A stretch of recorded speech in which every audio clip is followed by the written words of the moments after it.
Aditya Degree Colleges, leading companies లో 10,000 plus placements with 13.5 lakhs highest package.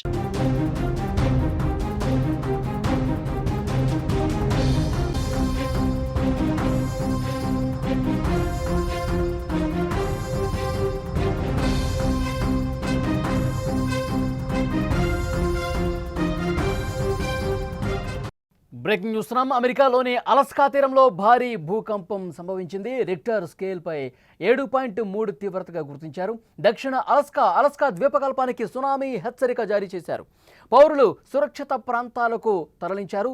1964లో ఈ ప్రాంతంలో 9.2 తీవ్రతతో భూకంపం వచ్చింది. భూకంపం సునామీ కారణంగా అప్పుడు 250 మంది చనిపోయారు. 2023 జూలైలో అలస్కా ద్వీపకల్పంలో 7.2 తీవ్రతతో భూకంపం వచ్చింది. భారత్లో హర్యానాలో కూడా భూకంపం సంభవించింది. ప్రస్తుతం రిక్టర్ స్కేల్ మీద చాలా తక్కువగా తీవ్రత నమోదైంది. 3.3 తీవ్రత నమోదైన పరిస్థితుంది. అలస్కాలో భారీ భూకంపం సంభవించింది. అమెరికాకు వరుస భూకంపాలు, భారీ వరదలు తీవ్ర ఆందోళన కలిగిస్తున్న పరిస్థితుంది. అమెరికాలోని అలస్కా తీరంలో ఈ భూకంపం వచ్చింది. భూకంప తీవ్రత రిక్టర్ స్కేల్ మీద 7.3గా నమోదైంది. భారత కాలమానం ప్రకారం ఈ తెల్లవారుజామున 2 గంటల 7 నిమిషాలకు భూమి కంపించింది. ఈ భూకంప కేంద్రం శాండ్ పాయింట్కు దక్షిణంగా 54 మైళ్ళ 87 కిలోమీటర్ల దూరంలో, ఏపీ సెంటర్ 12.5 నుంచి 20.1 కిలోమీటర్ల లోతులో ఉన్నట్టు యుఎస్ జియోలాజికల్ సర్వే తెలిపింది. తీర ప్రాంత నగరంలో భూమి ప్రకంపించడం వల్ల సముద్రం పోటెత్తే అవకాశం ఉన్నట్టుగా హెచ్చరిక జారీ చేశారు. అల్లకల్లోలానికి సముద్రం ఒక సందర్భంలో గురైంది. తీర ప్రాంతంలో అలలు ఒక్కసారిగా భారీగా ఎగిసిపడ్డాయి.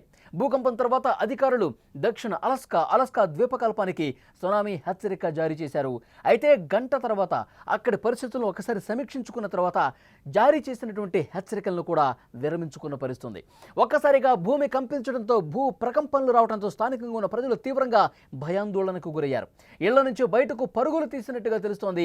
ముందస్తు జాగ్రత్తగా పౌరులు సురక్షిత ప్రాంతాల్లో తలదాచుకోవాలని అధికారులు సూచన జారీ చేశారు. అయితే ఇప్పటివరకు ఎలాంటి ప్రాణ ఆస్తి నష్టానికి సంబంధించిన వివరాలు రాలేదు. ఒకసారి మీరు స్క్రీన్ మీద కూడా చాలా స్పష్టంగా చూడొచ్చు. భూకంపం దాటికి అక్కడ ఉన్నటువంటి కార్లు ఏ విధంగా కదిలిపోతున్నాయి మనం చూడొచ్చు. ఇంటి లోపల ఉన్నటువంటి వస్తువులు, ఆ టేబుల్ కావచ్చు, ఫర్నిచర్ కావచ్చు, ఏ విధంగా కదులుతున్నాయో చాలా స్పష్టంగా మనం విజువల్స్లో చూస్తున్నాం. ఇక్కడ ఇంటి లోపలి దృశ్యాలు మీరు చూస్తూ ఉన్నారు. అక్కడ ఇంట్లో ఉన్న వాళ్ళు ఏ విధంగా భయకంపితులకు గురవుతున్నారో మీరు చూస్తున్నారు. భయంతో ఏ విధంగా ఆందోళనకు గురవుతున్నారు చూడొచ్చు. వాళ్ళ పిల్లల్ని చేత్తో పట్టుకుని, వాళ్ళ పిల్లల్ని పట్టుకుని, ఎందుకంటే ఇల్లు మొత్తం ఒక్కసారిగా షేక్ అయిపోతుంది. 7.3 తీవ్రతతో భూమి ప్రకంపించిందంటే అక్కడ ఉన్నటువంటి ఇళ్ళు, ఏ విధంగా లోపల ఉన్న వస్తువులు, అందులో నివసిస్తున్న వాళ్ళు భయానికి ఏ విధంగా గురయ్యారో మనం చూస్తున్నాం. అక్కడ లోపల ఫ్యామిలీ మొత్తం కూడా ఒక్కసారిగా షేక్ అయిపోయారు, ఆందోళనకు గురయ్యారు. వెంటనే పిల్లలను తీసుకుని బయటకు వెళ్తున్న పరిస్థితుంది. ఇక్కడ చాలా స్పష్టంగా మరికొన్ని విజువల్స్ కూడా మీరు చూస్తున్నారు. ఇక్కడ బయట కూడా అక్కడ ఏ విధంగా కంపనకు గురవుతుంది. అక్కడ ఉన్నటువంటి రోడ్లు కావచ్చు, బిల్డింగ్లు కావచ్చు, షాపింగ్ మాల్స్ కావచ్చు, కొద్దిపాటి షేక్, కొన్ని సెకండ్ల పాటు ఆ ప్రకంపనలకు షేక్ అయినటువంటి పరిస్థితి.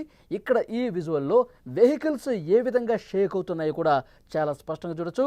అలస్కా ద్వీపకల్పం ప్రాంతంలో 7.3 తీవ్రతతో భారీ భూకంపం రావడంతో అక్కడ ఆ ప్రకంపనల ధాటికి ఏ విధంగా వస్తువులు కదిలిపోతున్నాయి, వాహనాలు కదులుతున్నాయో, ఇల్లు ఉన్నటువంటి ఇంటి లోపల ఉన్నటువంటి వస్తువులు ఏ విధంగా కదులుతున్నాయో కూడా చాలా స్పష్టంగా ఇక్కడ మీరు చూడొచ్చు. భూకంపాలు తరచుగా వచ్చే పసిఫిక్ రింగ్ ఆఫ్ ఫైర్ ప్రాంతంలో అలస్కా ఉంది.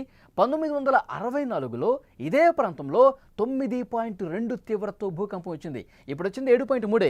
అప్పుడు 9.2 తీవ్రత వచ్చింది. 250 మందికి పైగా అప్పుడు ప్రాణాలు కోల్పోయి అత్యంత విషాదకరమైనటువంటి సంఘటన 1964లో జరిగింది. ఈ మధ్యనే అమెరికాలోని టెక్సాస్లోని హిల్ కంట్రీలో గ్వాడలూప్ నది 45 నిమిషాల్లో 26 అడుగులు పెరిగి తీవ్రమైన వరదలు వచ్చిన పరిస్థితి కూడా ఉంది. దీని కారణంగా 134 మంది చనిపోయారు, 101 మంది గల్లంతయ్యారు. 2024లో హరికేన్ హెలెన్ అమెరికా ఆగ్నేయ రాష్ట్రాల్లో విధ్వంసాన్ని క్రియేట్ చేసింది. హరికేన్ హెలెన్ కారణంగా 251 మంది చనిపోయారు. వేల కోట్ల ఆస్తి నష్టం జరిగింది. ప్రస్తుతం భూకంపం సంభవించిన ప్రాంతంలో ప్రజలు ప్రాణాలు అరచేతిలో పెట్టుకుని జీవిస్తున్నారు. ఎందుకంటే ఎప్పుడు ఏం జరుగుతుందో అర్థం కాని పరిస్థితుంది. ఎప్పుడు మళ్ళీ భూ ప్రకంపనలు వస్తాయో ఒక అలజడి అలస్కా ప్రాంతంలో ప్రస్తుతం కనిపిస్తుంది. అమెరికాలోని అలస్కా ద్వీపకల్పంలో ప్రస్తుతం భూ ప్రకంపనల దాటికి 7.2 తీవ్రతతో వచ్చినటువంటి భూ ప్రకంపనల దాటికి అక్కడ ఉన్నటువంటి పరిస్థితిని చాలా స్పష్టంగా చూస్తూ ఉన్నారు. సముద్రంలో అలలు ఒక్కసారిగా పోటెత్తినటువంటి పరిస్థితి, అలలు ఒక్కసారిగా ఎగసిపడ్డ పరిస్థితి. కానీ ఆ సముద్రం లోపల తీవ్రమైన అలజడి లేదు. ఒక సందర్భంలో ఎప్పుడైతే ఈ ప్రకంపనలు వచ్చాయో వచ్చిన కాసేపటికే సునామీ హెచ్చరికలు జారీ చేశారు. ఆ ద్వీపకల్పం సమీప ప్రాంత ప్రజల్ని అలర్ట్ చేశారు. వాళ్ళు సురక్షిత ప్రాంతాలకు వెళ్ళిపోవాలని అలర్ట్ జారీ చేశారు. కానీ ఒక గంట గడిచిన తర్వాత అక్కడ పరిస్థితిని పూర్తిగా పరిశీలించిన తర్వాత, సముద్రంలో అలజడిని కంట కనిపెట్టిన తర్వాత, అలజడి స్థాయిలు ఏ విధంగా ఉన్నాయో ఒకసారి చూసిన తర్వాత, 1-2 సార్లు పరీక్షించిన తర్వాత, పరిశీలించిన తర్వాత ఏవైతే సునామీ హెచ్చరికలు జారీ చేశారో వాటిని మళ్ళీ విరమించుకున్నటువంటి పరిస్థితి. దీంతో ఆ ద్వీపకల్పంలో ఆ భూకంపం కేంద్ర సమీపంలో ఉన్నటువంటి ప్రజలు కూడా ఊపిరి పీల్చుకున్నటువంటి పరిస్థితి. ఎందుకంటే 1964లో 9.2 తీవ్రతతో ఒక అతిపెద్ద ప్రకంపన వచ్చింది. అప్పుడు 250 మంది స్పాట్లోనే బిల్డింగులు కూలిపోయి ఆ భూకంపం ధాటికి చనిపోయి అత్యంత విషాదకరమైన పరిస్థితులు కనిపించాయి. మళ్ళీ ఆ తర్వాత కొద్ది రోజులకి 7.2 తీవ్రతతో వచ్చినప్పటికీ కూడా అంత పెద్ద ప్రమాదం జరగలేదు. ఇప్పుడు మళ్ళీ 7.2 తీవ్రత వచ్చింది. ఒకసారి సునామీ హెచ్చరికలు జారీ చేశారు. కానీ మళ్ళీ అక్కడ ఎలాంటి అతిపెద్ద అలజడి కనిపించకపోవడంతో దాన్ని విరమించుకున్న పరిస్థితి. ఎందుకంటే అమెరికాలో గత కొన్ని రోజులుగా పరిస్థితులు చూస్తుంటే కొన్ని భయానకమైనటువంటి పరిస్థితులు ఎదురవుతున్నాయి అమెరికాలో ఉన్నటువంటి చాలా రాష్ట్రాల్లో.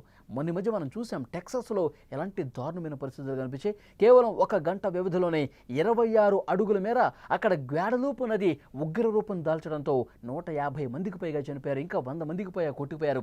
చిన్న చిన్న పిల్లలు, బాలికలు కూడా ఆ వరద నీటిలో కొట్టుకుపోయి చనిపోయినటువంటి పరిస్థితి. ఒక హృదయ విదారక దృశ్యాలు మనం చూసాం గతంలో. ఒక 10 రోజుల క్రితమే అనుకుంటే టెక్సాస్లో వచ్చినటువంటి వరదలతో అక్కడ ఉన్నటువంటి పూర్తిగా అక్కడ కొంతమంది బాలికలు సమ్మర్ క్యాంపులో అక్కడ ఆశ్రయం పొంది సమ్మర్ క్యాంపులో తమ కార్యక్రమంలో నిమగ్నమై ఉండగా ఒక్కసారిగా వరద పోటడంతో క్యాంపే కొట్టుకుపోయింది. అక్కడ ఉన్న నివాస ప్రాంతాలు కూడా పూర్తిగా ఇళ్లతో సహా కొట్టుకుపోయిన పరిస్థితి. ఆ 26 మంది బాలికలు కనిపించకుండా పోయారు. వాళ్ళందరూ కూడా చనిపోయినట్టుగా సమాచారం ఉంది. సో ఇలాంటి దారుణమైన పరిస్థితులు గత కొన్ని రోజులుగా అమెరికాలో కనిపిస్తున్నాయి. టెక్సాసు ఆ విషాదం నుంచి ఇంకా కోలుకోకముందే దాని తర్వాత న్యూ మెక్సికోలో కూడా దారుణమైనటువంటి వరదలు సంభవించాయి. అక్కడ పూర్తిగా న్యూ మెక్సికోలో ఉన్నటువంటి ప్రధాన పట్టణాలు ధ్వంసమైపోయినటువంటి పరిస్థితి ఉంది.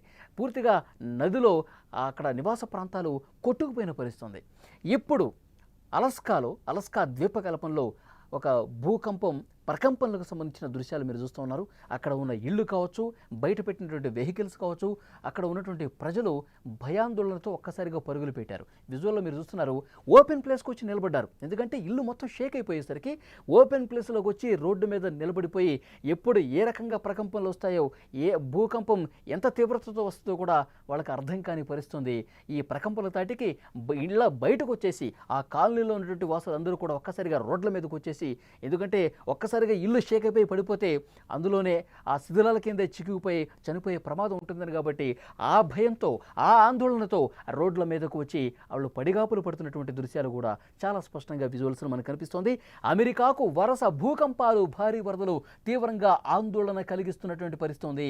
అలస్కా తీరంలో భారీ భూకంపం దాటికి ప్రజలు ఏ విధంగా హడలెత్తి బయటకు వచ్చారు మీరు చూస్తున్నారు. ఆ ప్రకంపనలకు సంబంధించిన దృశ్యాలు కూడా స్క్రీన్ మీద మీరు చూస్తున్నారు. అయితే సముద్రంలో అలజడి తీవ్రత అంతగా లేదు కాబట్టి సునామీ వచ్చే అవకాశం కూడా లేదని చెప్పి మళ్ళీ ఆ హెచ్చరికని ఉపసంహరించుకున్నటువంటి పరిస్థితి ఆ విజువల్స్ మీరు చూస్తూ ఉన్నారు. The tsunami warning remains in effect for the coastal areas of Alaska from Kennedy Entrance, Alaska, which is located 40 miles southwest of Homer to Nemack Pass, Alaska.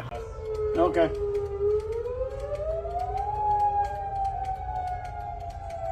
Yeah, look at their Bolton too.